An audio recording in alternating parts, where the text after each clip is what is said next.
defamation court case brought by LWD and were unavailable to the public. They've been issued 3 agreed orders developed over 6 years, and they have been fined the incredible sum of $7,000 for not having submitted a complete application so that EPA and the state could act. They've been issued an order by EPA to monitor the groundwater and do a site assessment for contamination, since they've had an old landfill on the site for many years. 2.5 years later, personnel at the state tell me that they're still not the first monitoring well on the ground there. Well, I fined them $100,000 and told them to submit a complete application, and we would move to deny immediately. The application was submitted. It was the same application that could have come in years before if the state and federal government had done their job. A local citizen informed the state of some questionable corporate activity. When we investigated, we found that a number of worthless corporations had been set up. Now picture this. You got a site that's about 12 acres. They went into the inside of the site, surveyed out the middle, think about a donut. They surveyed out the middle of this, which was this old hazardous waste landfill. They transferred that into a worthless corporation. They took the land around the old landfill, and they transferred that into another corporation. They transferred the incinerators themselves into a third corporation. The trucks that were hauling hazardous waste were in another corporation, and still another one was operating the entire facility. They told us why they did that. They said if one of these trucks out here runs over a kid or hits a school bus, says that all the liability that the injured party will have access to, just the trucks and whatever that corporation's worth, they won't be able to get the rest of our money. It's already been transferred to who knows where. That's what it was about. They didn't tell the state about any of these transfers, even though it's required by law that they tell us about them. And guess who was trying to buy the facility all this time? Kim Waste Management was trying to buy the facility. Well, we went to court. We stopped any transfers of property until the entire issue was resolved. It's still not resolved today. We told them to settle the Freedom of Information lawsuit, and we would move to deny the permit immediately because the public process could not be fulfilled under the law as long as we were tied up in court. Well, shortly thereafter, it was settled, and copies of the files were placed in 2 local libraries.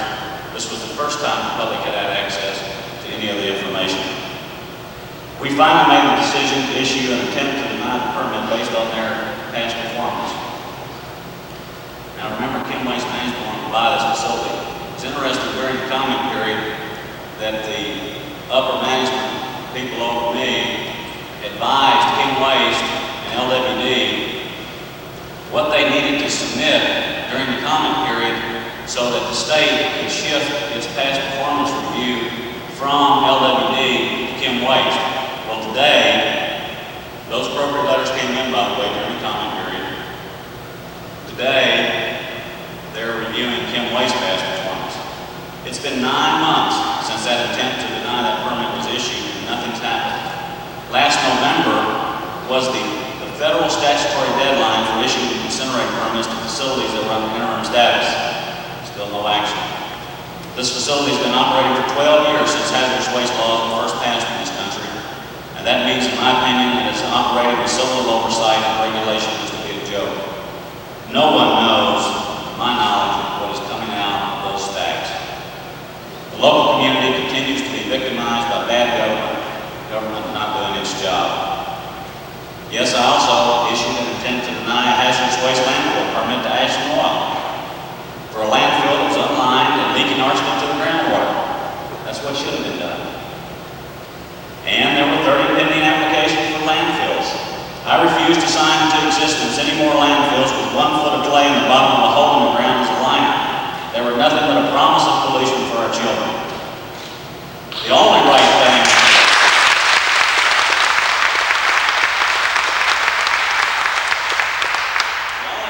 to do in the absence of not producing the waste in the first place is build better landfills.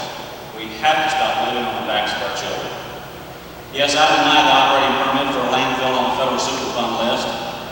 There are a lot of landfills on the federal Superfund list that are operating in this country, by the way. We brought suit against the U.S. Environmental Protection Agency concerning their inadequate cleanup plan for a Superfund site at B.F. Goodrich in Calvert City, Kentucky. If you've ever dealt with EPA on Superfund cleanup, you know it's industry, EPA, and consultants on one side of the table, and it's the people and anybody who wants an adequate cleanup on the other side of the table. I spent 3 many years fighting inside the agency for a study of the chemical complex in Calvert City where there's known air contamination, groundwater contamination, water, stream contamination, and soil contamination, a great public concern.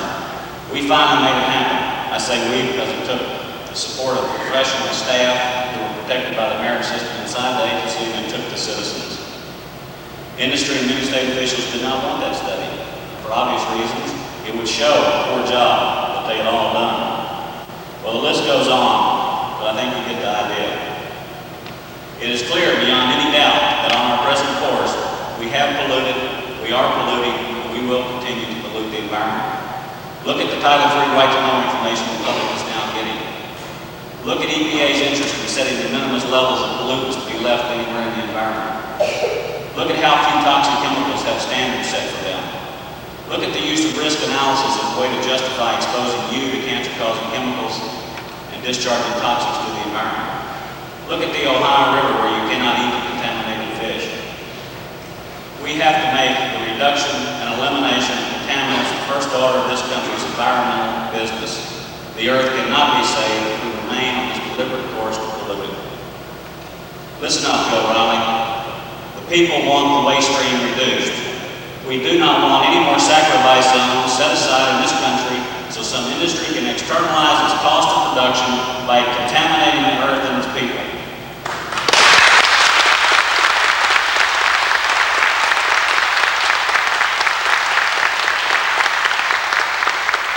We're tired of EPA being in cahoots with industry when they are supposed to be protecting the public. Things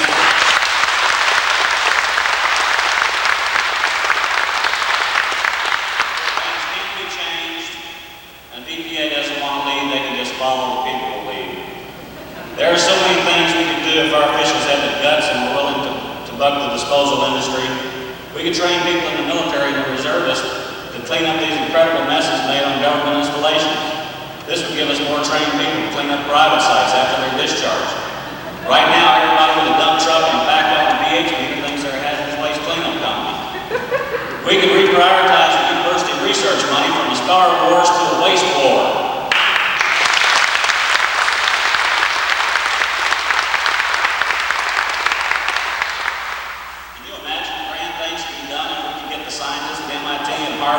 Research triangle to work on waste reduction.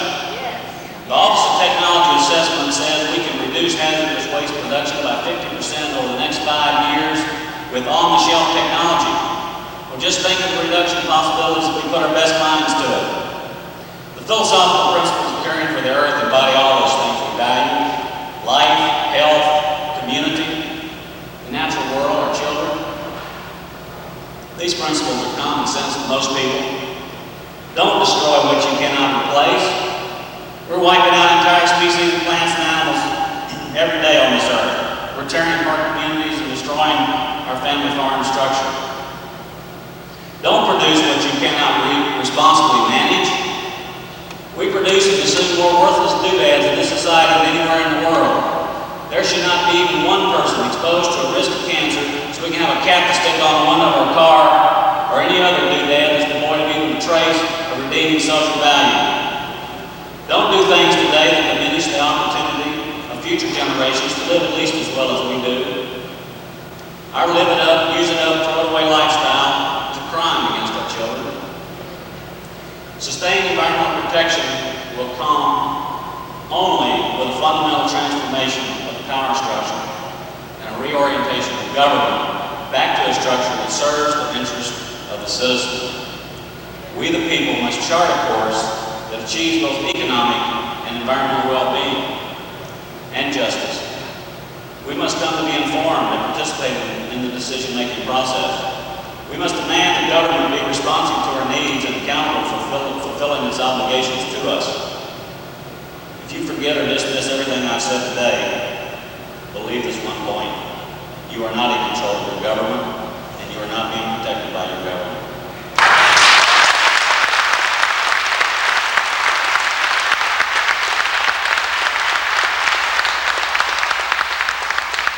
Corporations are in control, and you better find a way to take it back.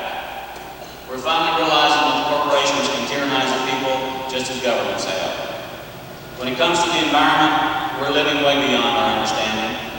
Government does not have the information, much less the wisdom it needs to make decisions about the environment. Let me tell you about a few things.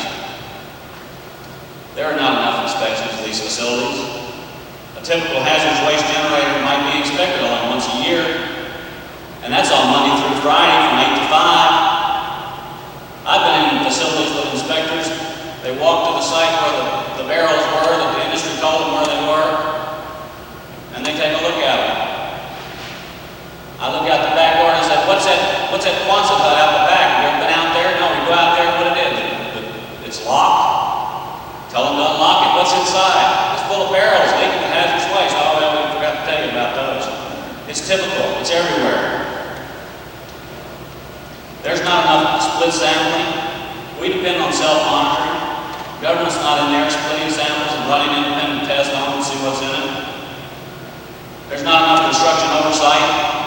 We never looked at a liner going in for a landfill. When I moved to Division of Waste Management, I made them take a meter out there and start testing, and guess what we found? Parts of every single landfill liner that we tested had to be taken up and put back down because they did not meet the permeability specifications. We're just not doing enough oversight of construction plans. I told you about the one-day geology review. I'm sure it's not uncommon. Lord knows there's not enough enforcement to be a deterrent. Here are 8 ways we can start saving the earth by saving democracy. Open the doors and open the drawers of government. That's the file drawers. The public must have the absolute fullest possible access to meetings and records. Number 2, industry must come honestly and openly to the public consensus building table, ready to discuss economic development, environmental protection, infrastructure development, worker safety, and all issues of mutual concern.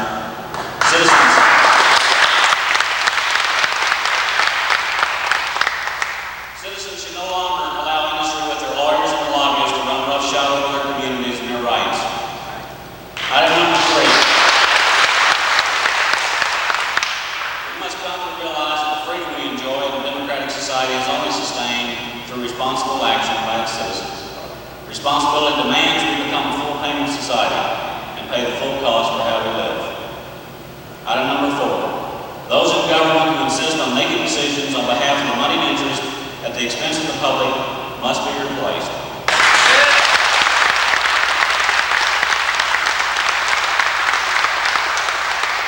We must elect and appoint government positions people with a strong sense of and understanding of public service and public trust. You cannot make a statesman out of a snake. You have to get rid of the snakes.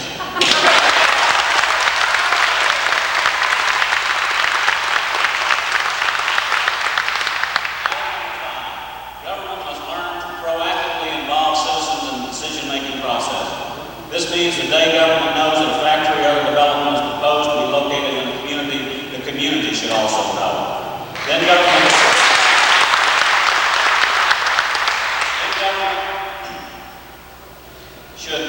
should inform and work with the community on such things as potential emissions from the factory, permits that would be required, the process for obtaining those permits, traffic implications, what types of incentives are being offered, and what that means for the public.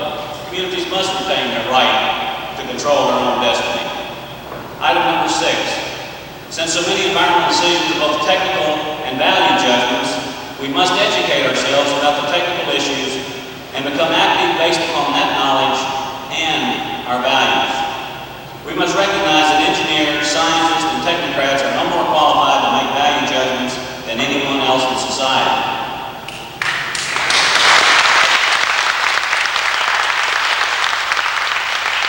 As citizens, we must care more about what is happening at the city council meeting than who shot JR.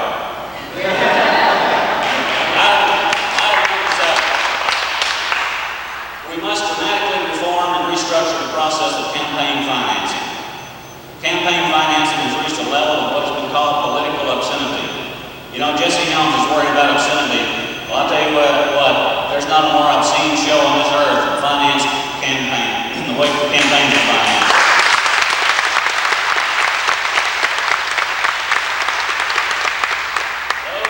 Those who donate expect to collect many times on their investment.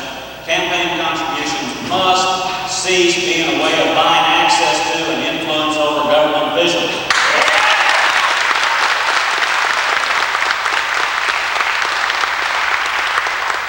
Participating management and planning should be implemented throughout government agencies.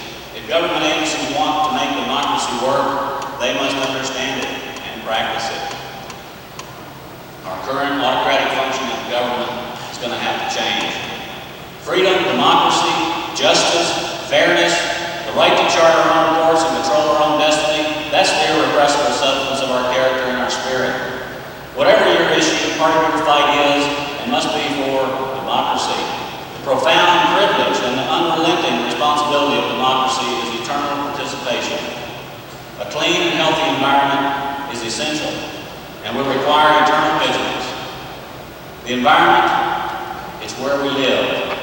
It's the air we breathe, it's the water we drink, it's the land that grows our food. My message to George Bush, to Bill Riley, the EPA, Wallace Wilkinson, the Governor of Kentucky, to Jim Martin, and the message to every corporate boardroom in America: you cannot have our air, you cannot have our water, you cannot have our land, and the people won't let you have it.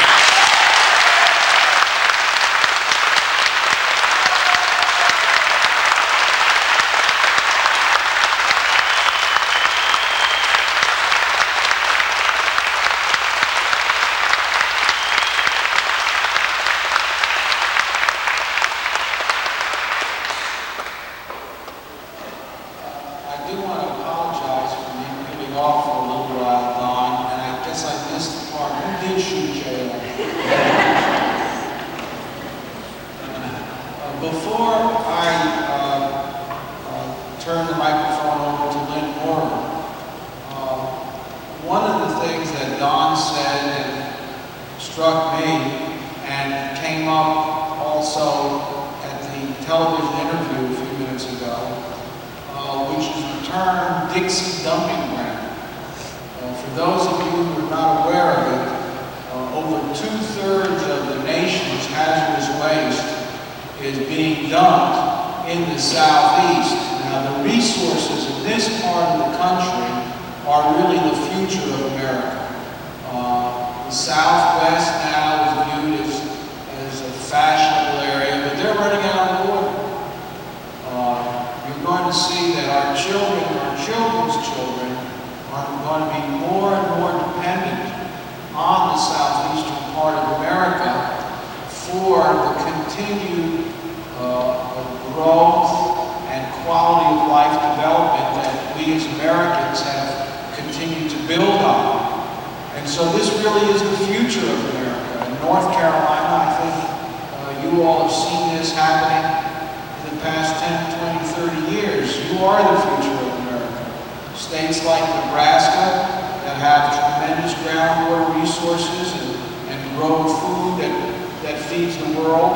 These are the states that are the future of America. These are the states that are going to provide a good life for our children and for our grandchildren. And the short-sighted decisions by money-hungry multinational corporate leaders, many of whom live in